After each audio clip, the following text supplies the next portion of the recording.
Good afternoon, everyone. Welcome back from lunch. I'm Fred Wary, a senior associate in the Middle East program here at the Carnegie Endowment, and it's my pleasure to moderate this panel on the Iran factor and regional calculations. Now, we're focusing on this session on a country of enormous consequence for the campaign against the Islamic State. Some would say the strategic pivot around which the entire campaign revolves, or if you believe certain Iranian narratives, the region's indispensable power, and this is the Islamic Republic of Iran. Now, regardless of where you stand on this, Iran's involvement and its influence on the two key theaters of the anti-ISIS struggle have profound implications on a number of levels. At the level of military operation, Iran wields enormous power projection capabilities in terms of its Quds force, its relationship with Shia militias, whether in Iraq or Hezbollah, its political influence in Damascus and Baghdad among the Kurdish and Shia factions, and especially at the level of broader geopolitics, and especially its relationship with the United States. Iran's alignment with the United States against ISIS is part of a broader convergence of regional realities that includes, obviously, the nuclear talks. And this has thrust the United States into a delicate balancing act with regard to its traditional allies. But the key question here is what does this mean? Is this simply a flash of tactical convergence in the face of underlying and still unresolved strategic disagreements with the Islamic Republic, especially in light of the domestic strength of the Revolutionary Guards and their embrace of a worldview that is inimical to U.S. interests? In this panel, we want to explore all these issues, highlighting the view of the Islamic State from Tehran, their view of how transformative is this movement for Iran's position and its interests, the policies that it is pursuing at the military, political, and diplomatic level, and then, of course, what does this all mean for the region and especially the United States? Now, all of our panelists, both those that are present and those that are actually, you just stepped in, very good. They all bring enormous expertise. And I'm delighted to welcome them. To my right is Ray Teki, a senior fellow at the Council on Foreign Relations, a longtime scholar of the Islamic Republic. He's published numerous publications. He has served in government as a senior advisor on Iran at the Department of State. And just joining us is Colonel Joel Rayburn, a senior research fellow at the National Defense University. He's a historian by training, but more importantly, he brings an enormous wealth of on-the-ground operational experience in Iraq as an advisor to General Petraeus.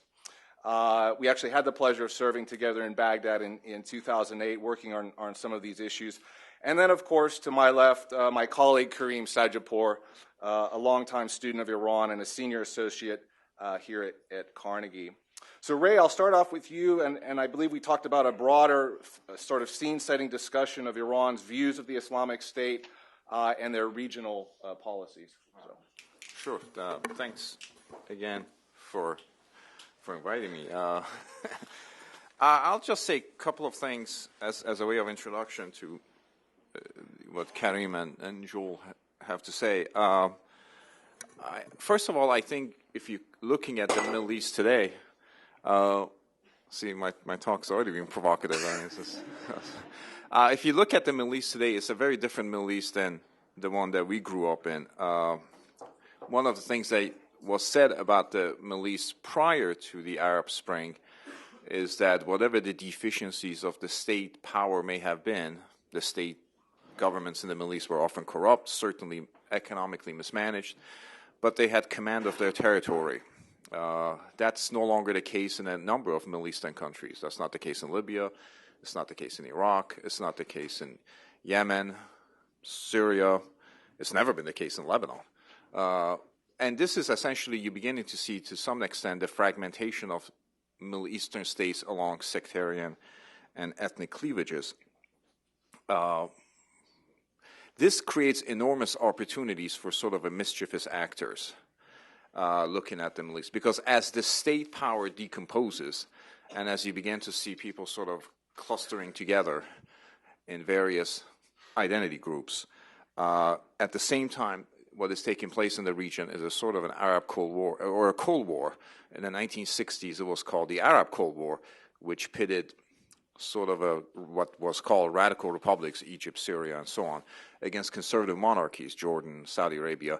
A similar Cold War has descended on the Middle East today, and this time is pitting the Islamic Republic of Iran against Saudi Arabia. This Cold War is playing itself out in a lot of different places where you already see measure of sectarian fragmentation, certainly in Lebanon, Iraq, and again Syria, and elsewhere in the Gulf. I do think, Fred has written about this, that the Saudi claims of sort of Iranian mischief in the Gulf, Bahrain and so on are exaggerated, but perhaps they're not without evidence.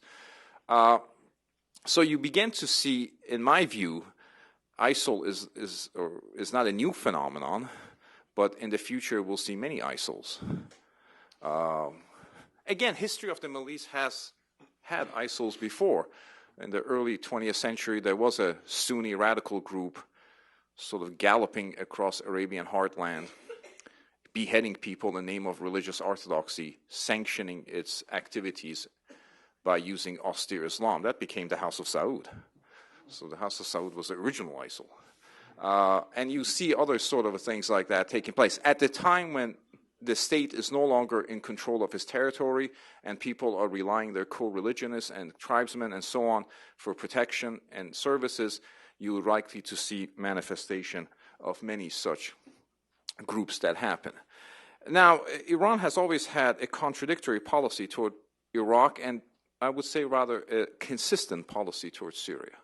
Toward Iraq, it always thought that Iraq should remain a unitary state, but at the same time, a weakened state, and you begin to see the tension between the two.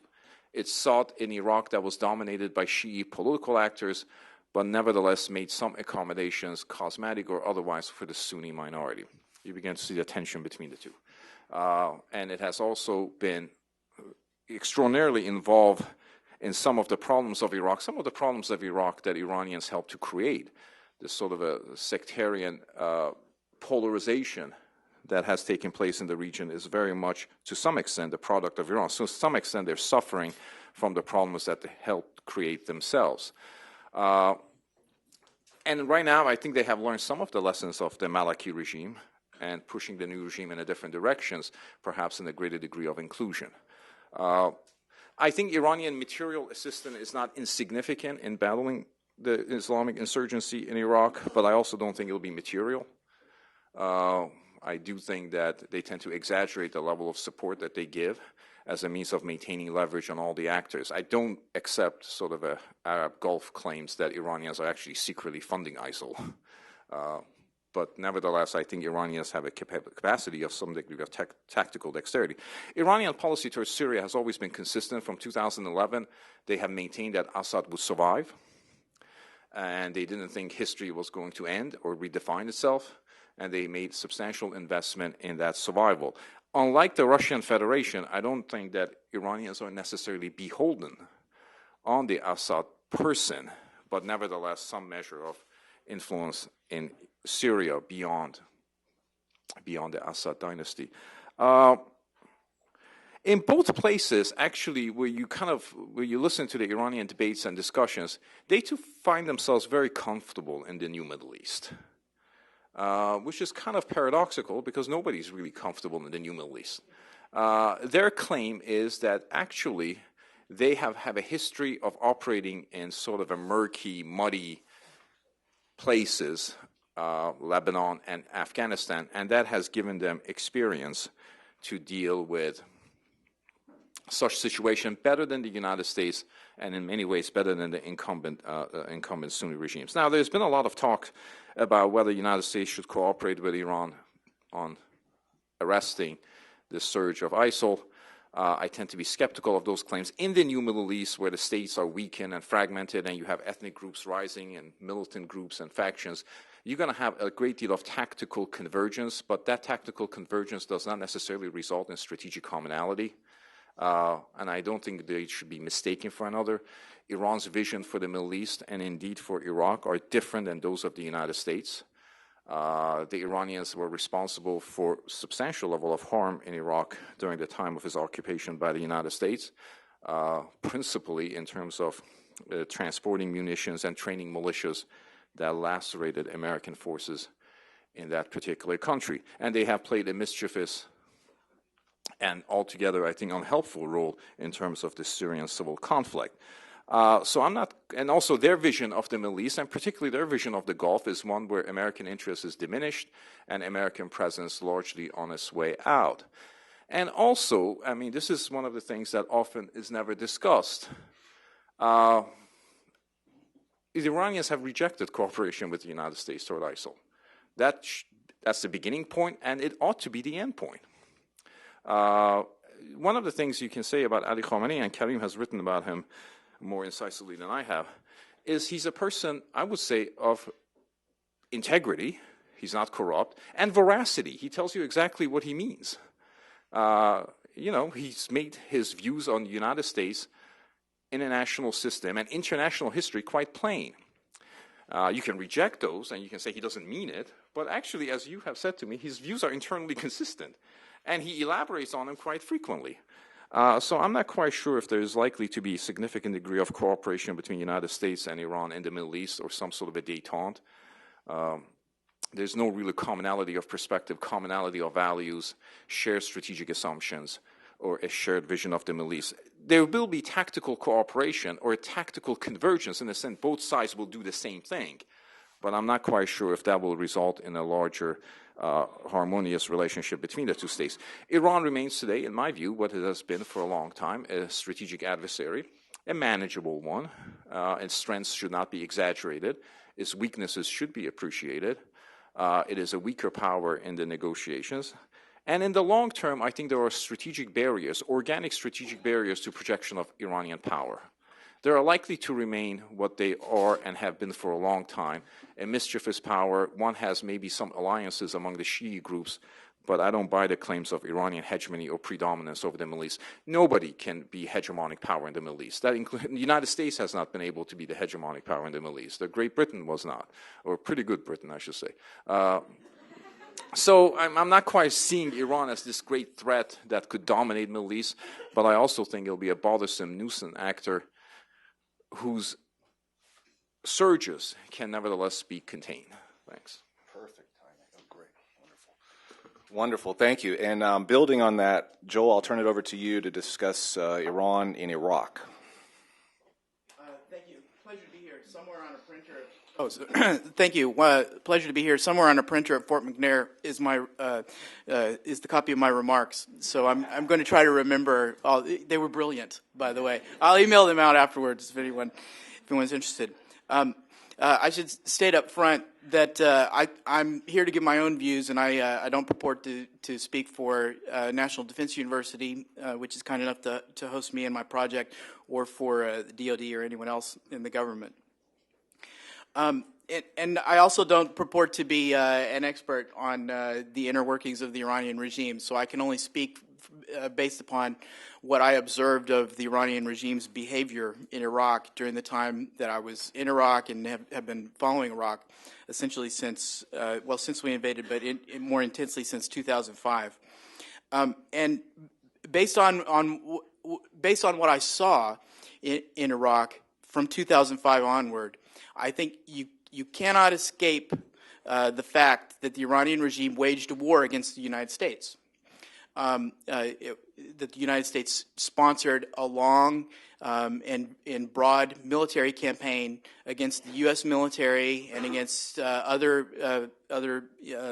representatives of the U.S. government inside Iraq, as well as those of our allies that were present in Iraq. So I'd like to break my remarks into maybe two different aspects. The first is to talk about the nature of that Iranian military campaign against us in Iraq and what I think it meant about Iranian intentions toward us. And then to back out from that a little bit and to talk about maybe what it indicates for Iranian intentions in Iraq now that we're gone, and or since we left as a large-scale force at the end of 2011. So, getting a bit technical, the way that we know that the Iranian regime was waging a war inside Iraq and intended to do so, in the military senses, you can follow several signature weapons that the Iranians produced and disseminated inside Iraq. and which, curiously, were never proliferated beyond groups that were affiliated with the Iranian regime. So they weren't copied, they didn't fall into the wrong hands, they weren't put up for sale in a weapons bazaar, that the Iranians were able to control their distribution and their use once they were inside Iraq. They were only used by Shia militant groups that were trained, funded, armed, otherwise sponsored and politically sponsored by the Iranian regime. These signature weapons never, other than maybe on a handful of occasions, fell into Sunni insurgent hands. And the first was the roadside bomb, or the IED, called the explosively formed penetrator, which was a very sophisticated anti-armor weapon which could destroy virtually any armored vehicle, Humvee, etc., that the U.S. military had in its arsenal, as well as the coalition troops had in their arsenal, and did a great deal of damage to us over the course of about 6 years. Second was 240 millimeter rockets, which are produced in Iran and which showed up on the battlefield in Iraq in great numbers and were used only by Shia militant groups associated with the Iranian regime. And the last was something called the improvised rocket-assisted munitions, or IRAMs, which is essentially something like a propane tank or some other sort of container which is packed full of explosives and shrapnel and then is put on the top of a rocket and then shot like a blunderbuss, usually over the walls of a base, intended to cause mass casualties. So there were numerous times during the war when Iranian-sponsored militias tried to fire this sort of IRAMS blunderbuss against our bases, trying to aim them at areas where our troops were sleeping or gathering, such things like dining facilities, places where they could kill a lot of people all at once. It was the contemporary version of the Marine barracks bombing in Beirut in 1983, but it was intended to gather the shock value of a mass casualty event. They never succeeded in that. They killed smaller numbers of our troops and contractors and so on, but they came close on a handful of occasions. And had they done so, can you imagine if, for example, they'd been able to... The problem is that it's not very accurate weapon, so you can't aim a blunderbuss very accurately and get it where you're trying to aim it. But had they been able to pull that off, they could have killed 100, 200 of our troops. Between 2005 and 2008, there were over 1,100 EFP, or explosively formed penetrator, detonations against us and against other coalition members inside Iraq.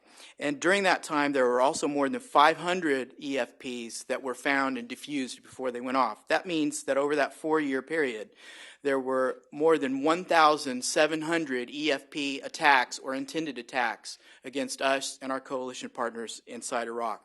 But if you narrow it down just to 2007 and 2008, the surge period, it was even greater. There were just under 900 EFP detonations across those 2 years, and there were more than 400 that were found and defused before they went off, meaning that there were just under an average of 2 EFP attacks a day during the period of the surge. They did a great deal of damage. I can give you some snapshots. During the last quarter of 2006, which was a very violent period in Iraq, EFP attacks accounted for about 1 in 5 of our and coalition troop deaths in Iraq. In the month of July 2007 alone, our multinational corps Iraq, General Odierno's command at the time, was tracking that there were 99 EFP attacks in that 1 month alone, and during that month, those EFPs killed 23 of our troops and wounded 89. So this is not insignificant. It was during this same period, of course, that the Revolutionary Guards Corps began sending not only their own people into Iraq in order to coordinate Shia militant operations against us, a number of whom were captured, and then eventually repatriated to the Iranians. But also they began using Lebanese Hezbollah operatives inside Iraq in order to coordinate and help plan operations against our troops, such as the infamous Moussa Dakdouk, the senior Lebanese Hezbollah operative who was captured in Basra in early 2007 after having had a hand in carrying out an attack against our troops in Karbala that wound up with the execution of several of our soldiers. And Mossadegh Duque was kept in our custody until the end of 2011, when he had to be handed back over to the Iraqis, who after a while repatriated him. And he wound up presumably back in Lebanon or in Syria by this point. There was also a spike in EFP and Iranian rocket attacks against our troops in June and July of 2011, so just about 3 years ago, when EFPs or Iranian rockets killed 18 of our soldiers in about a 6-week period. During a time when the Iranians and their Shia militant proxies in Iraq were trying to claim credit for expelling us. They were trying to carry out attacks to create the perception that it was their attacks that were forcing us to withdraw from Iraq as we were drawing down our troops at that time. And try to garner the same kind of political victory for their Shia militant proxies that Hezbollah claimed in the Israeli withdrawal from Lebanon. They were also intended to worsen the political environment both in Iraq and here for the negotiation of the status of forces agreement that would have kept a residual U.S. force in place, something that I think they succeeded in having an effect in doing. Now, to switch gears for a moment and to talk about some broader lessons from these very technical details. I think to my mind, what this meant was that the Iranians were willing to destabilize Iraq during the time we were there in order to try to force us out militarily. That ran counter to the assumptions, the received opinion, I think here, which ran that the Iranians and we had a shared interest in a stable and nonviolent Iraq. I don't think that the facts bear that out. I think the facts show that they were willing to have, as Ambassador Crocker put it, a Lebanonization of Iraq in order to have Iraq weak and divided and free of our serious influence. I think you can broaden this into. I think this stems from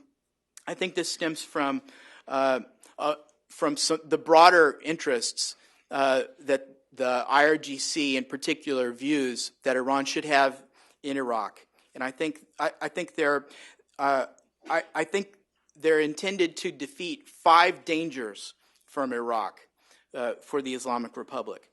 The first is that the Iraqi military should, in I think the IRGC's view, should never again be allowed to pose a threat to the Islamic Republic as it posed in the Iran-Iraq war. So it was important for the Iranians to use their militant proxy influence to defeat our efforts to try to build up a strong Western-modeled Iraqi nationalist army and air force. And so far, they essentially succeeded in that. But more recently, we've seen them try to replace that strong Iraqi nationalist army institution with a militia-focused alternate security apparatus that looks an awful lot like the IRGC and the Basij. I think what the Iranians are trying to do is raise up an alternate military structure in Iraq so that they can be sure that there will never be another Iraqi military that can invade Iran and pose a threat to the Islamic Republic. By the same token, it was important for them to try to suppress Iraqi national identity. It was important for them that the Iraqi Shia community viewed itself as Shia first and not Iraqi first, not Arab first. And I think you have to say that they, through their proxies, both political and militant, they've gone a long way toward accomplishing that. Next, I think that they viewed it as important that Iraq should never again be a platform for either Iranian opposition groups, such as the Mujahideen-e-Khalq, or for other Iranian potential adversaries, such as us. Next, fourth, it was important for them that the Sadr movement not be allowed to develop as an indigenous Iraqi nationalist competitor, Shia Islamist competitor to the Islamic Republic, which is why, as they sponsored their militant proxy groups inside Iraq, it was important for them to do that within the Sadr movement so that they could co-opt some of the Sadr movement and control it. And lastly, and I don't need to comment on this too much, it was important for them to contain Najaf's influence so that it could not be a threat to the Islamic Republic's legitimacy, which is why, again, I think it was important for them to have a Shia militant proxy community that they could use within the Iraqi Shia Islamist sphere that could be a challenger to Najaf's influence. So I'll leave it at that, and any other themes we can expand in. follow-up. Super, Joel. Thank you for that detailed look and those lessons learned. Kareem, we're going to close with you with some, I guess, broader conclusions about what this means for the U.S.-Iranian relationship. So. Well, I'd like to first thank Carnegie for inviting me. Even though I work here, I never take anything for granted. And second, had I been giving this talk a few years ago, I would say I'd like to start with a few bullet points. But as an institution, we're trying to become increasingly social media conscious. So I'd like to start with a few oral tweets, which I'll hope to buttress with some oral subtweets. A couple, first 2 points related to Iran, and second points related to Iran and the U.S. The first point is that in the fight against ISIS, Iran is both the arsonist and the fire brigade. That's perhaps pointing out the obvious, but had it not been for Iran's support for the Assad regime's brutality, for the Maliki government's heavy-handedness, arguably ISIS wouldn't exist or wouldn't certainly be as strong as it is now. But in the frontline battles against ISIS, Iran is playing an incredibly important role, as we've seen over the last few weeks with the tweets of Qasem Soleimani on the front lines fighting against ISIS. With regards to the wisdom of the United States partnering with Iran to fight ISIS, as Ray mentioned, Iran has rejected that cooperation. But I would simply add that Iran can be effective at simultaneously killing Sunni radicals and also fueling Sunni radicalism. It's similar to, I think, the dynamics between the Israeli fight against Palestinian militancy. As we've seen over the last 3-4 decades, Israel has been oftentimes very effective at killing Palestinian militants, while at the same time fueling Palestinian militancy in the process. And I think using Shiite radicals to fight Sunni radicals is arguably going to fuel Sunni radicalism. Second point I'd like to make, just an observation about Iran's role in the region, is that in the past, and certainly in the previous decade and in the early years of the revolution, Iran used its ideology to project power. And I think increasingly they're using their power to project ideology. What does that mean? 10 years ago, 15 years ago, there was a lot of popular support in the Arab world for Iran. In 2006, when Arabs were polled about which leaders, which countries in the region they most admired, Iran figured very close to the top, given Iran's opposition to the United States, given Iran's opposition to Israel. It had tremendous kind of popular support, soft power throughout the region. And now we have a situation in which Iran is really dominating 4 Arab countries, Syria, Iraq, Lebanon, and now Yemen. But they're not dominating them in terms of their soft power, but they're increasingly dominating them militarily. And I would argue this is a position which Iran isn't very comfortable with. They would much prefer to have kind of their soft power and soft appeal throughout the region, rather than having to wield military power and being perceived as a sectarian power. I think that one of the things which Iranian leaders express concern about, whether it's implicit or it's explicit, is this increasingly divided ummah, the divided Muslim world. And a divided Muslim world isn't good for Iran. If you are Shia and you represent only 10% of the region's Muslims, you don't want a divided ummah. You want a united ummah which you can lead, not a divided ummah which you have to dominate. And I would also say that in terms of Shia historiography, this is, as we all know, as a philosophy, as a religion, I think they much prefer to be victimized, and maintain this ideology of victimization rather than being perceived as the oppressor. So I would say that the current realities for Iran, from the outside, it appears that they're increasingly dominating the region, but I would say that this isn't a position which they're very comfortable with.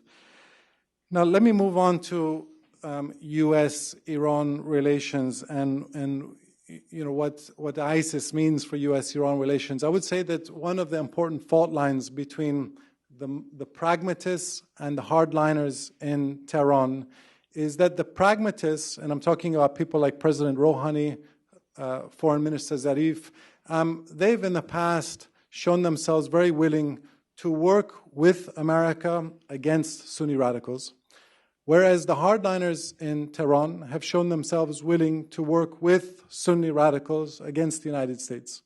Going back to 1979, there's been a lot of instances of U.S.-Iran convergence. The U.S. and Iran both had a common enemy in the Soviet Union, and President Reagan tried to work with Iran against the Soviet Union. He was rebuffed. In the very early months of the revolution, the Carter government tried to warn Iran about Saddam Hussein's impending invasion. The then Iranian government didn't take that threat seriously, and again, they preferred to see the United States as an adversary. There certainly was a convergence of interests between the United States and Iran vis-a-vis the Taliban in Afghanistan. That was arguably a missed opportunity by the United States. And now we have ISIS, in which there's a mutual adversary. But what has been pretty consistent has been that whenever Iran has been faced with a mutual adversary of the United States, rather than siding with America against that adversary, they've either stayed out of the fight or they've at times flirted with the adversary of their adversary, which is the United States. And in the case of ISIS, what's been quite remarkable over the last few days, I've been reading a lot of the statements from the senior Revolutionary Guard elite, individuals and media, government and military who are handpicked by the Supreme Leader. And their line has been incredibly consistent, which is that ISIS is a creation of the United States. Khamenei went so far as to say that ISIS is a creation of the UK, the United States, and the Zionists.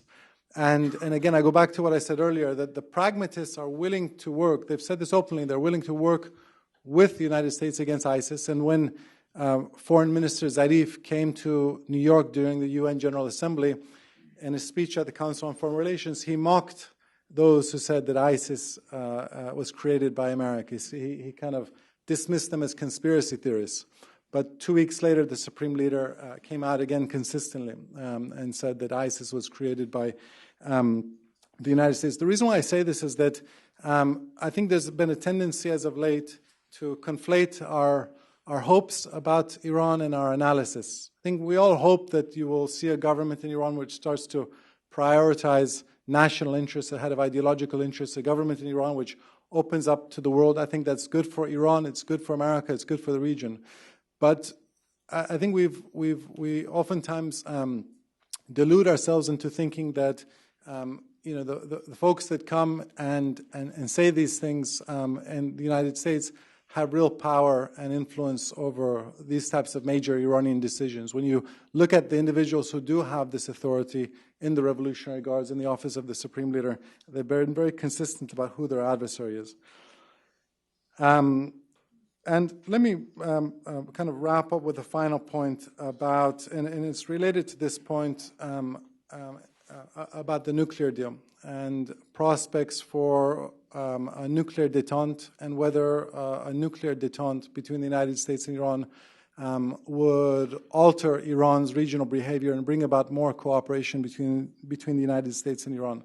On one hand, if you look at it simply from the perspective of Iran's national and economic interests, there's tremendous argument to be made for them doing the deal. I wanted to say that they're burning the candle at two ends, but they're actually burning a candle at three ends, which doesn't make any sense. But let me explain what I mean by that, which is they're hemorrhaging hundreds of millions of dollars per month, keeping the Assad regime in power in Syria.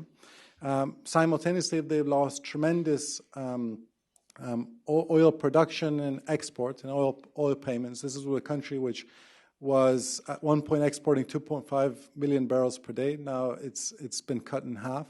So they've been losing tremendous amount financially. And when I say three ends now, the price of oil has dropped fairly dramatically over the last 4 weeks, and that trend line looks to continue. So from a purely economic perspective, there's a strong impetus for Iran to do this nuclear deal. But I would argue that, you know, in the worldview of the Supreme Leader and the Revolutionary Guards, if a nuclear deal strengthens the hand of the more kind of pragmatic, moderate forces in Iran, I can see it being inimical to their kind of parochial interests within Iran. And certainly the statements from the folks who have to sign off on a deal hasn't inspired a lot of confidence. I would also say that since 1979 to the present, there's been tremendous continuity in Iran's regional behavior.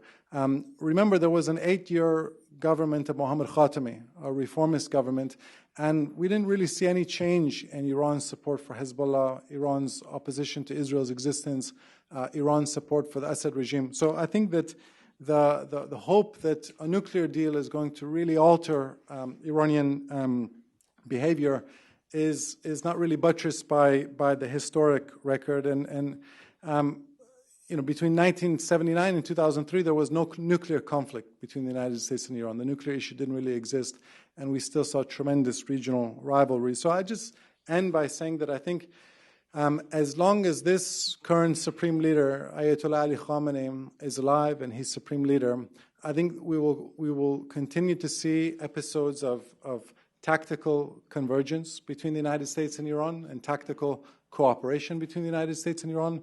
But I think for his personal interest, we will also continue to see this strategic enmity between the United States and Iran, not because it's in the interest of either country or it's something which is being pushed by the U.S. government, but I think it's in the personal parochial interests of the Supreme Leader to maintain this strategic enmity. So I'll stop there.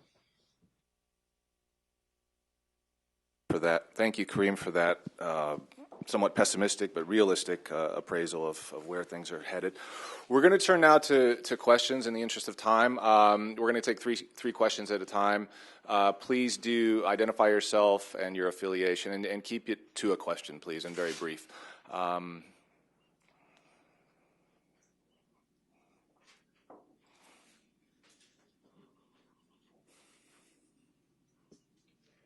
Thank you. It's İlhan Taner, Turkish journalist.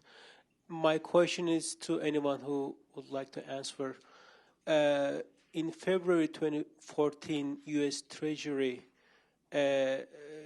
issued new statement in which they sanctioned 24 of companies, including a couple of operatives who live in Tehran.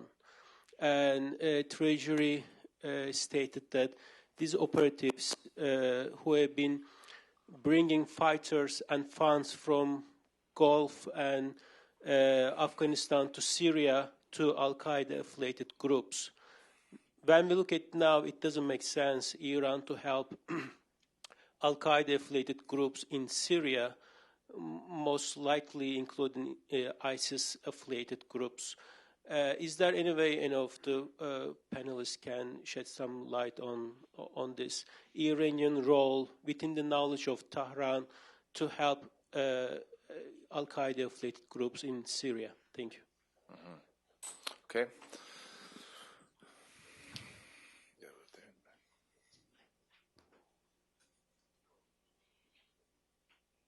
I'm Peyman Majid-Zadeh, visiting researcher at Georgetown University. My question is about, do you think that is there a measure of control and balancing with regards to the IRGC, the Revolutionary Guards? So to clarify is, how much power do you think the Revolutionary Guard will gain before somebody stops them inside Iran? And is there a threat of the Revolutionary Guard being so much powerful that they can actually shake the fundamentalist governance of Iran and the Supreme Leader as well, or not? The IRGC is just free to do whatever they want. Okay. Great. Yes. If, as is suggested, the Saudis have a hand in, or at least have an interest in keeping the price of oil down, and thereby certainly inflict some pain on the Iranians, the Iraqis, and Russians, what do you think would be the Iranian response? And secondly, if there is no deal on the 24th, what should we expect? Okay, so why don't we take that first question on the alleged Iranian support to extremists or Al-Qaeda? And yeah, you want to? So I can't speak to the specific alleged support to Sunni groups in such as Daesh in Syria, but what I can speak to is during the time that we were in Iraq before 2012, there were clear signs occasionally of Iranian regime outreach, coordination with, sometimes support of Sunni extremist groups inside Iraq, even including Al-Qaeda in Iraq, certainly including groups like Ansar al-Islam.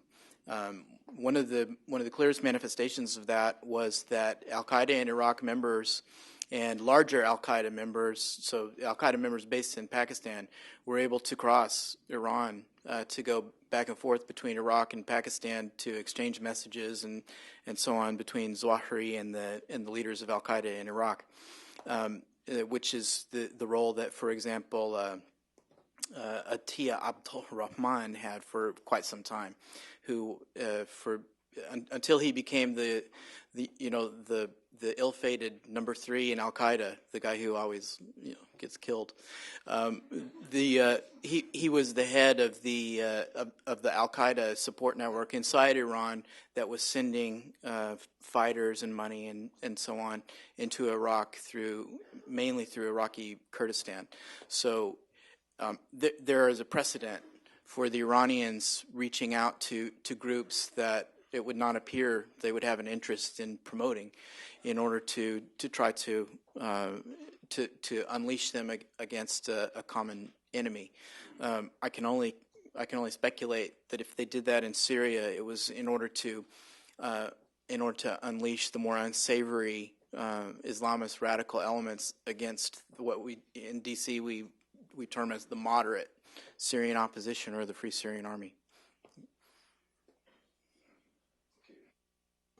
Ray, this issue of the domestic power of the Revolutionary Guards, you've written a lot on that. My view on that has always been that Iran is not transformed or being transformed to Prussia. They used to say about Prussia, every country has an army. In case of Prussia, the army has a country.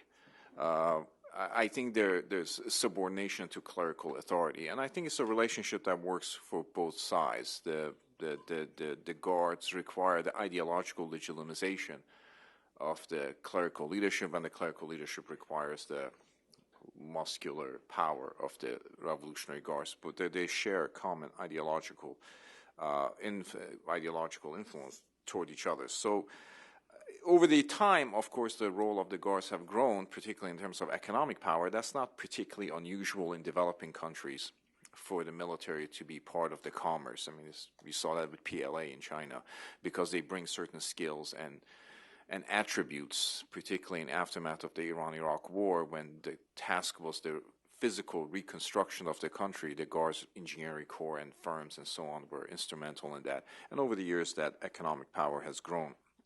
But I still believe there's a subordination to clerical authority at this particular point. Now, there are more meaningful actors on the table, and some of the decisions that the Islamic Republic is likely to make, whether it's about domestic power or about foreign relations, have to take into account the Guards' predilections. And also, if you look at some of the Guards' publications, they tend to refer to Ali Khamenei as Imam Khamenei. So they have already elevated him to the point of substantial authority. So I think there's a sort of a codependency there. In terms of, I touched briefly on the Iranian central bank officials, whatever that's worth, estimate that for their budgetary balances and budgets to actually function and work effectively, they need oil prices to be pegged following the next year to about $70 a barrel.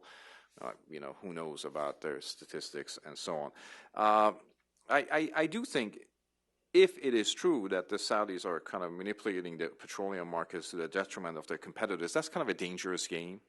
And in the 1980s, when Saudis were alleged to have done that, it actually distorted their own economy. It certainly distorted the Soviet economy even more. But I think that's a dangerous game to play, and I'm not quite sure if that's happening. There's lots of reasons why oil prices will decline. The United States is becoming the leading gas and oil producer. Increasingly, the complexion of the energy markets are changing. The future for Iran in terms of its actual economy is not very good. The market share that it has lost as a result of the sanctions are unlikely to be retrieved. The export product that it has is unlikely to command substantial attention over the time. A million barrels of Iranian oil have gone off the market, and nobody seems to care that much. And Ali Khamenei, to his credit, has talked about his vision of economy, resistance economy, which is increasingly less dependence on foreign commerce and less dependence on oil. So he's already signaling, from his perspective, I don't know how much he knows about macroeconomics, that national poverty is a sort of a direction that the country should go, as opposed to global integration. So they may have to be able to live with that sort of a entrenched economic situation for some time to come. A couple of quick points on Iranian support for Sunni radical groups. I would just say that this is always thought it's a misperception about Iran's, the way Iran wields power in the region, meaning Iran, I don't see aspiring to be, it's not a sectarian power, it's an ideological power. And if you share its ideology, it doesn't care if you're Sunni, you can be Hamas, you can be Alawite, and you can be Christian, you can be Hugo Chavez, and they will support you. So I think that, as Joel has mentioned, there's been instances in the past where they've seen it fit to support radical Sunni groups, whether as a way of protecting against kind of provoking the United States, or they see perhaps these groups accruing power. In the case of the Taliban, there was a concern that Taliban may be coming back to position of influence, so Iran wanted to see if it could make the Taliban have some type of a cooperation with it. On Soli's question about oil prices and its implications for the nuclear deal, I would just add a couple of things to what Ray said. First is that by historic standards, if you're Ali Khamenei, have been ruling for 25 years, oil at $80 a barrel is still pretty high. I mean, there was a time a little more than a decade ago when oil prices were less than $10 a barrel. So I think from his vantage point, with his historic memory, oil where it is right now is pretty high. Second, the economic welfare of the Iranian population for the supreme leader has never been either a first or even a second-tier priority. So he's willing to subject the population to pretty severe economic hardship rather than compromise on his ideological aims. Lastly, what are the implications for the nuclear deal? I see three potential outcomes. Outcome number one is what everyone is hoping for, which is a resolution. I don't see the odds of that being great. I won't quantify them publicly, but I would say simply that I don't think that the odds are great between now and November 24th. Outcome number two is escalation, return to status quo ante. I think very few people want that here. Few people want that in Tehran. That doesn't mean that it won't happen. Outcome three, I call managed irresolution. We failed to reach an agreement, but there's a recognition in both capitals, both Washington and Tehran, that it doesn't behoove either side to go back to the status quo anti-escalation. We kind of are able to muddle through. So see what happens.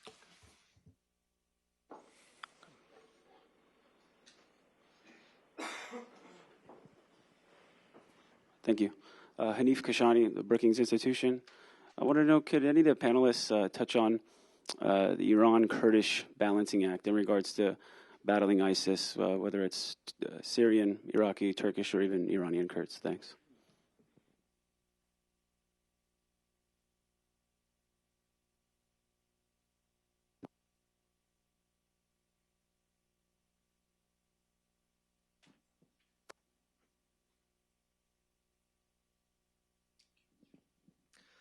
Haydel Kowi from Chatham House. This is a question to all the panelists. It's easy to point to Iran's Iraq policy and Maliki sectarian policies as a reason for the spread of ISIS. But why isn't there more focus on how to combat the ideological root cause of these Salafi Wahhabi jihadists? That is the foundation on which ISIS relies on. And what we see in Syria and Iraq are mere symptoms of this disease. So my question is, how can the US play a more positive role in putting pressure on its Gulf allies, especially Saudi and Qatar, to stop funding the very Islamic extremism that later morphs into terrorism in the form of Al-Qaeda or ISIS? Thank you. Joe? Yeah. Yeah, thank you. If we take the third scenario that Karim presented at the end, i.e. meddling through or kicking the can down the road in the negotiation or the non-negotiation, internally in Iran, what does it mean for the power struggle between Rouhani and his foes? And by extension, if we project that on the scene that we are tackling this morning or today, what to expect in Iraq, Syria, and potentially Lebanon in terms of Iranian policy? Which I mean, will it mean that the Qasem Soleimani line, if we call it that way, will go further, or will it be more of a crisis management in Syria and Iraq? Okay, the Iran-Kurdish Balancing Act.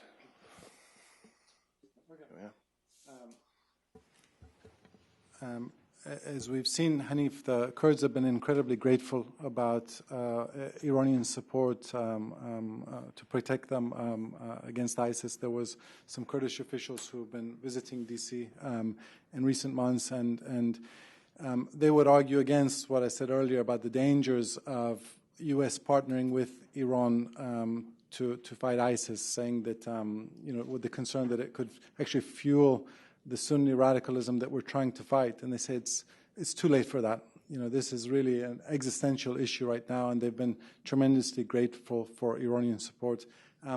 As I said, that's at the moment there's a tactical convergence. As Kurdish aspirations for greater independence grow, I think you will start to see see kind of those old tensions come to be, given Iran's own Kurdish population and perhaps growing sentiment, independence sentiment amongst them. With regards to what happens to Rouhani if there isn't a nuclear deal, Rouhani is like a gambler that's gone to Las Vegas and put every single chip he has in his hand on one number, which is the nuclear deal. He was elected for a variety of reasons. He was going to improve kind of human rights record. He was going to be more tolerant towards civil society. He was going to improve people's economic lot by helping to deliver this nuclear deal. But really, all of his focus has been on the nuclear issue. And if a nuclear deal isn't reached, he'll have the worst of both worlds, because he will have spent all of his chips on an issue which he hasn't resolved. And then simultaneously, he won't have delivered on any of his promises to be helpful towards civil society and the cause of human rights. And one thing I've always thought about the Supreme Leader Ali Khamenei, he's really a brilliant Machiavellian. He's the second longest serving autocrat in the Middle East after Sultan Qaboos of Oman, and there's a reason for that. And his modus operandi is to wield power without accountability. And in order to do that, he needs a president who has accountability without power. And that's precisely what Rouhani will become. He'll have accountability. People will say, what have you done, Rouhani? We came out in droves to elect you. You didn't deliver on the nuclear deal, and you haven't delivered elsewhere. So kind of popular blame goes to Rouhani. So accountability goes to Rouhani, who didn't really have the power to deliver this nuclear deal. And then lastly, on the question of why didn't we talk about the nefarious Orthodox Sunni ideology which has helped to create ISIS? I think that's a very valid point. ISIS has many fathers. You can point to a lot of different factors. Some of it has been Assad brutality, Maliki heavy-handedness, Iranian complicity in both those ventures, but certainly also the ideological basis for this, I think, as Ray discussed, is Wahhabist thought. The U.S. invasion of Iraq was a factor in the creation of ISIS. But our panel is about Iran, so we focused on Iran's role vis-a-vis ISIS. But I think what Marwan said earlier this morning about the critical role of education and helping to counter this type of radical, intolerant Sunni ideology is so important. I'll touch on the last one, the implications of the nuclear deal or absence of it on the domestic balance of power.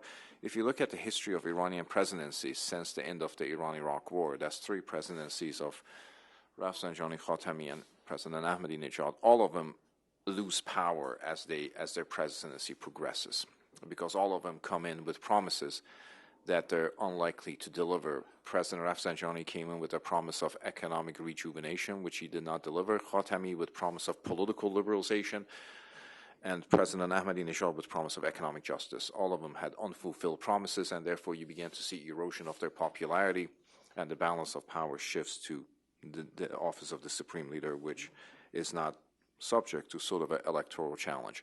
So you're likely to see the similar thing happen anyway in case of Rouhani, because he has made promises that he has not kept, or in my view, he never had intention of keeping regarding civil liberties and political emancipation. And as I said, I don't disagree with Karim on the prospects of the nuclear agreement and the percentages that he alluded to. But I do think that there perhaps is a greater sort of a understanding between Khamenei and Rouhani on parameters of a nuclear agreement. I think this is more of a consensus government than there has been in the past. They sort of have a greater degree of agreement on what they want. To suggest that Rouhani is looking for an agreement that requires substantial dismantlement of Iranian nuclear infrastructure, there's no public record of that. I mean, they seem to have been very lockstep. And from his experiences, I think, as a nuclear negotiator between 2003 to 2005, Rouhani persistently invoked the authority of the supreme leader and how this is basically a consultation and agreement within the system. Too often, I think, in the past, when we have looked at the Iranian system, we have seen factions and personalities. I think they exist. But when Iranians talk about their system, they talk about Nizam, the system. And I think it's less factionalized today than it was in the past. And there's more of a consensus within the system than it has been in the past. If you look at the reformist period, Mohammad Khatami challenged the institution of supreme leader and the notions of unaccountable power. That was the essence of the reform movement. President Ahmadinejad tried to essentially usurp authority that he did not have and move forward. Rouhani has not touched any of those red lines. He's kind of a technician of the state.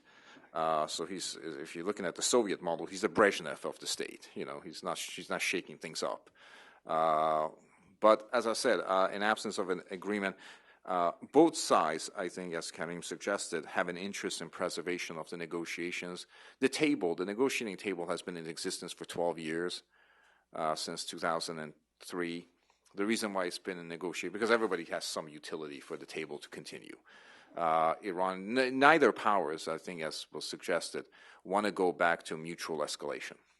But I would say at some point, if there's an interim agreement and it's prolonged, at some point Iranians will walk away from it, the way they walked away from the EU3 agreement between 2003 and 2005. And they'll walk away from it when they're ready to introduce new technologies, high-speed centrifuges, what have you. When that happens, then the restrictions of the interim agreement, when the restrictions of the interim agreement collide with their technological capabilities, I think you'll see them walk away from it. Joel, did you have? Yeah, I think the question about the balancing act, the Iranian balancing act between the Kurds and Daesh is an interesting one. So most recently, you saw the combined Peshmerga and Shia militant-led assault to lift the siege of the town of Amerli, a Shia Turkoman town near Kirkuk, a mainly Shia Turkoman town. What happened immediately after, the next thing that happened after Daesh was broken in that in the vicinity of that town was that the Peshmerga and the Shia militants got into gun battles. They began clashing, and they did that in at least one other town. So it's not a perfect marriage between Iran's Shia militant proxies in Iraq and the Kurds. But this is something that you could have predicted for several years, because you could see the tensions not just between Sunni and Shia along the Green Line in Iraq, Sunni and Kurds. So it's not just an Arab-Kurd Green Line in Iraq, but you could see that there were, whether it was Nuri Maliki and his very Shia-dominated government trying to push the Kurds back from the Green Line, or whether it was Iraqi military, Shia military officers, or the Sadr movement, all felt a very strong interest in trying to contain the Kurds, territorially speaking. So I think that moving forward, you're going to see the Iranians having to manage, or seeing it in their interest to manage, a Shia Kurdish Green Line in Iraq, in the Diyala Valley, around Kirkuk, and so on. And it looks to me like the Iranians will see it in their interest to have a Shia militant, a Shia Arab militant presence along the Green Line to try to hem the Kurds in. Turning quickly to Haider Khoi's question about the ideological roots of Daesh and why more isn't being done. I agree with Kareem, that there's a lot to say on that subject, but in a panel on Iran, the focus need not be on the Gulf and its ideological influence. In addition to that, I would say that Abu Bakr al-Baghdadi was not made in the Gulf. Abu Bakr al-Baghdadi was made in Samarra and in Baghdad. Abu Muslim al-Turkmani was made in the northern Turkmen territories of Iraq. Abu Ala al-Talafari was made in Talafar. So these leaders of at least the Iraqi, Daesh's presence in Iraq, these are Iraqi productions. These are homegrown Iraqi militant leaders. And their revenues need not come from the Gulf. I'm sure I'm sure it benefits them, but there were for a multi-year period in Iraq when we were fighting there, where there were a great many of Al-Qaeda in Iraq's revenues came from being able to siphon off of the northern oil sector to the tune of millions a week, to extort northern Iraqi businesses and to tax the local population.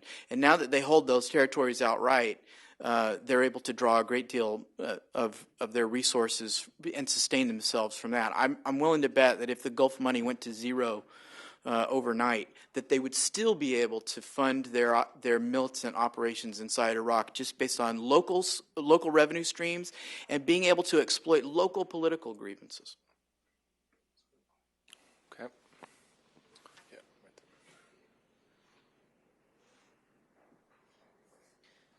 Hello, Tolga Tanis with Hürriyet. I had a quick question for Karim. He mentioned about the third option on this negotiation process in this agreement on disagreements thing. How long both sides can keep doing this, float this process, let's say?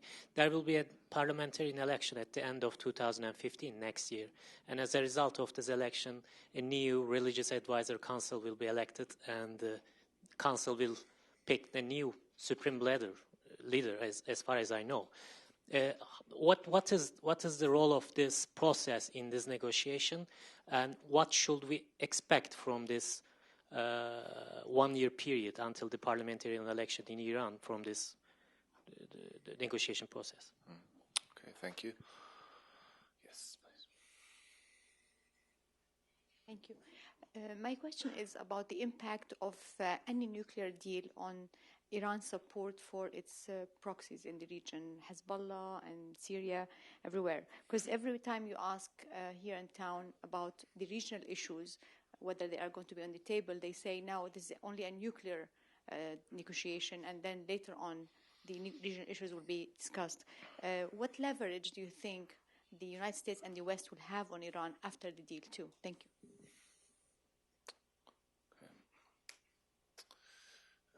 Yes, ma'am, right there. Hi, thank you. My name is Sue Comrath. I'm with the DoD.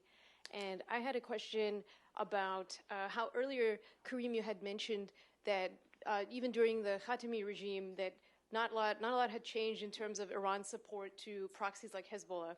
But the other part of that is that President Khatami made kind of public overtures to the United States for dialogue, right? The dialogue of civilizations, as he called it. So my question is do you think that was a missed opportunity for us to change the trajectory of U.S.-Iran relationship? Or if not, why would the Supreme Leader allow him to send such a message? Thank you. Okay, why don't we do this in a bit? Ray, I'm going to ask you the impact of the nuclear deal on Iran's support for regional proxies. Well, I think as Karim suggested, that Iran's support for these regional groups predates the nuclear controversy and the nuclear discussions, and I think it will continue. The role of Hezbollah, I would say, in Iranian strategic conception has changed. It was a long time suggested that Hezbollah was an ally of Iran, but not necessarily a proxy. That Nasrallah would make his own decisions based upon his own political requirements within Lebanon, and he understood the confessional difficulties and balances in Lebanon, and that would mitigate his reliance and dependence on Iran. The events of Syria and Iraq before that has demonstrated that's not the case. That actually Hezbollah is now an Iranian auxiliary force that will be deployed in areas that benefit Iran, but not necessarily Hezbollah's political fortunes back in Lebanon. So that's one thing that has, I think, been obvious, certainly in terms of Hezbollah's involvement in Syria, which I cannot see as being advantageous to his political aspirations in Lebanon. And I think that relationship between Iran and Hezbollah is an organic one. There's an intimacy there that you don't see in terms of Hamas and others. But, you know, Iran and Saudi Arabia and others are trying to fight it out for influence in a contested region, and therefore you use the resources and allies at your disposal. And those are going to be with some degree of tactics. So I don't see an impact on Iran. As a matter of fact, you can make a case, and perhaps a speculative one, that Iran's support for those groups will actually increase in aftermath of a nuclear deal, because Ali Khamenei and the Guards will try to insist that irrespective of the nuclear agreement, they will sustain their ideological values and ideological alignments. And one way to do that is to increase level of support for allies. Conversely, I think you're going to see, as a result of a nuclear deal, a more substantial American support for the Gulf countries as a means of suggesting that the nuclear deal does not affect America's alliances. So paradoxically, the nuclear agreement could lead to further regional polarization between the United States, Iran, and the Sunni bloc. So that's something to keep in mind, that nuclear deal may be good for Iran and may be good for the international community, but not necessarily mitigates the regional polarization. In terms of whether we missed, I think in the history of the Islamic Republic, the Khatami era is the most interesting and important. And I think President Khatami has not always given the credit that he deserves for the things that he sought to do. And whether he was successful or not, he sought to transform the Islamic Republic into a system of government that is representative and still religiously and culturally authentic. It proved an impossible task, but I think his enterprising effects should not, his legacy, I think, is larger than many contemporary historians and otherwise suggest. The reform movement, I think, was real, and its aspirations to transform Iran and transform Iran's place in the international community were real, but ultimately the forces of reaction at home prevailed. And at that time, today, Islamic Republic is a very different state than it was then. Today, to be simplistic about it, there was always the left, the reform left, the center, and the right. There is no left anymore. It's been excised from power. It's been excised from presence and influence. That has never happened in the history of the Islamic Republic. I think there's center and the right, and they have come to an agreement, which is why Mir Hossein Mousavi continues to languish in prison. So the question was, how long can this, what I describe as managed irresolution, how long can that sustain itself both in the U.S. political context and the Iranian political context?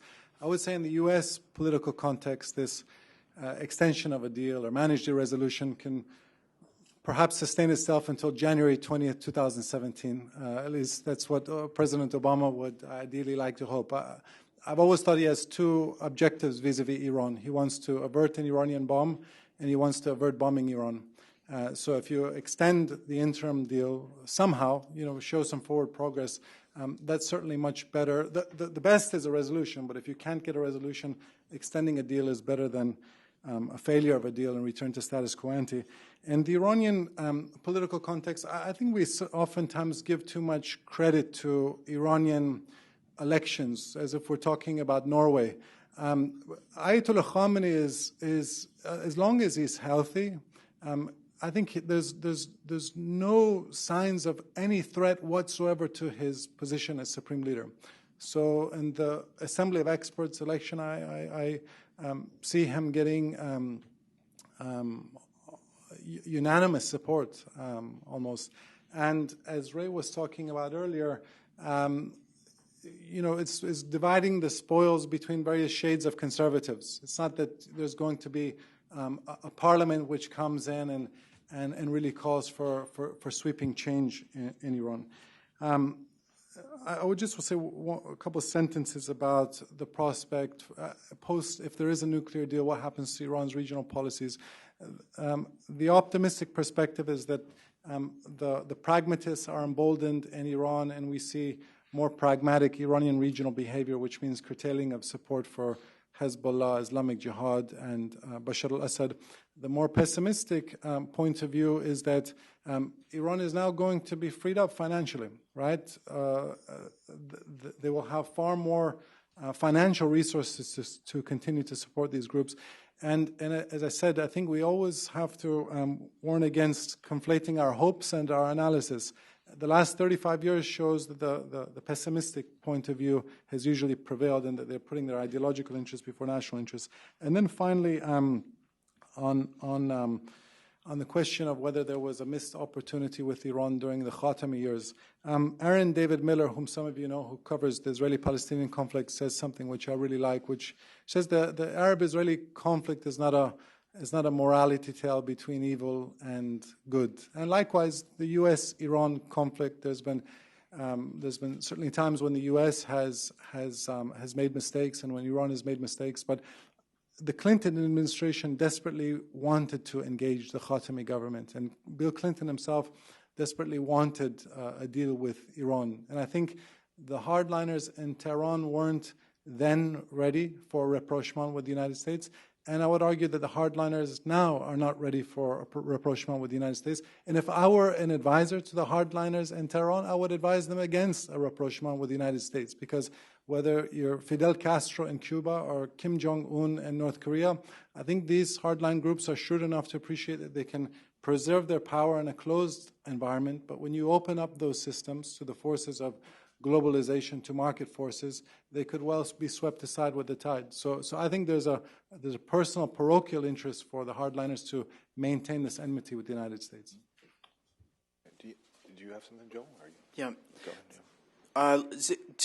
To add my 2 cents on the Iran support for its regional proxies in the wake of some deal.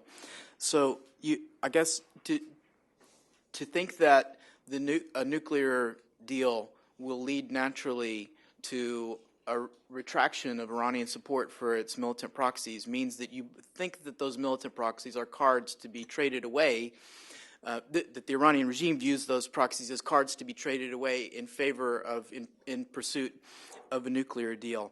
And I personally don't think that that's true. I think that their commitment to what they call the axis of resistance, which they themselves built, is deep and enduring, and is not entirely associated with its relationship with the United States, although it plays a central role.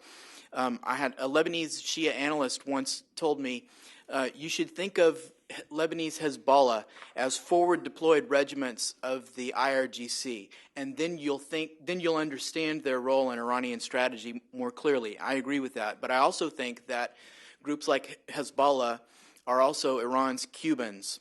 So the way that the Soviets used the Cubans in order to be able to project proxy power into Central America, Angola, and eventually Ethiopia, for example, that's the way they're able to use Lebanese Hezbollah to project into whether it's Iraq or Bahrain or Syria. And it's not something that they're going to give up. I think they'll continue to see that they'll have vital interests that they'll need militant proxies to pursue for them in lieu of taking Iranian casualties. After the Iran-Iraq war, this Iranian regime is very casualty averse. They're not going to send Iranians out to do the job that Arab Shia are willing to do for them or can be organized to do for them. That's not going to stop after any sort of nuclear deal. Lastly, I think you're also not going to see them reduce any of this sponsorship so long as they remain in a Cold War, which is a hot proxy war with the Saudis. As long as that conflict remains, then they're going to see a vital interest in keeping these militant proxies empowered. Great. Well, we've actually got a question from the overflow room via Twitter to you, Kareem, about the role of the U.S. Congress if there is no nuclear agreement, their reaction and where we're going with that. Should I take that up? Yeah, go ahead. Yeah. Okay. In the view of Congress, it was their sanctions and the economic coercion which forced Iran to come to the negotiating table in a meaningful way. And I think many members now would argue that if we don't reach a nuclear deal by November 24th, then the logical course of action is to increase the pressure against Iran to force them to do a deal.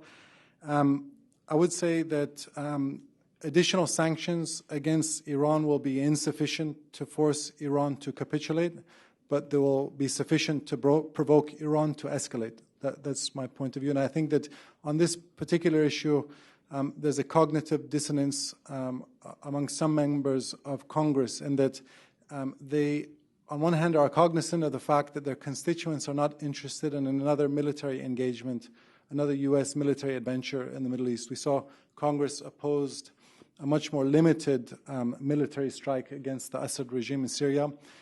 Yet the passing of additional legislations could well force us to contemplate another military adventure in the region. And I would say that there is one way, and a colleague of mine, Eli Levit, has been thinking about this a lot. If Congress does feel compelled to pass sanctions legislation come November 24th in the absence of a deal, what he argues is that the sanctions legislation should be deterrent in nature, meaning you can pass legislation which tries to hold the line where it is right now, to tell Iran that if you put your foot on the gas again and reconstitute your program, it's going to trigger additional sanctions. If you essentially stay where you are, if you keep the car pulled over to the side of the road, it's not going to trigger additional sanctions. And I think that's perhaps a smart way of thinking about it.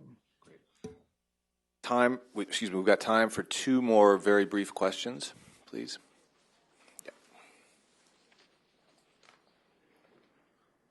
Hi, Aaron Hesse, Syrian American Council. Thank you guys for your comments. I was just curious, at what point do you think Iran cuts ties with Assad, if and when that time comes, and what the kind of regional geopolitical considerations would be for that? Thank you.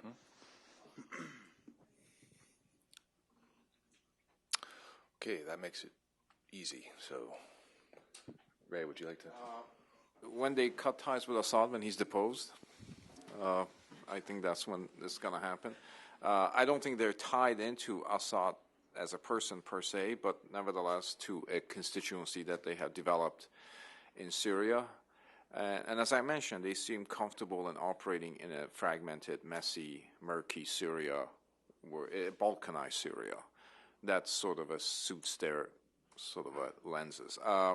So I'm not quite sure if those ties will rupture. Syria, as Qasem Soleimani has suggested, is a frontline state for them, and it always has been so. So I suspect, and also their prophecy on Syria has come to fruition. Namely, they didn't think Assad was going to collapse or go, and so they're playing a winning hand from their perspective. I would agree with that. If you're an Iranian official and you read an op-ed in the New York Times from a decorated and eminent U.S. diplomat like Ryan Crocker, which says that as bad as Assad is, the alternative to Assad is worse, I don't think you feel like you have to prepare to abandon your critical regional ally. I think you feel like the U.S. and the West is gradually accommodating itself to your position rather than vice versa. And as Ray said, I think that if they felt that they could preserve their interests in Syria in a post-Assad environment, they would have cut him loose a long time ago, because they're not married to the individual of Bashar al-Assad, but to preserve their interests. But the fact that they haven't done that, despite all that's happened and the tremendous reputational damage to Iran in the broader Sunni Arab world, means that I think they feel that absent this horse, they could lose all of their interests in Syria. Never. I think they'll never cut tie. They'll make it short. On that note, I want to thank you all for this very excellent set of presentations on this complex country. Please join me in thanking our panel.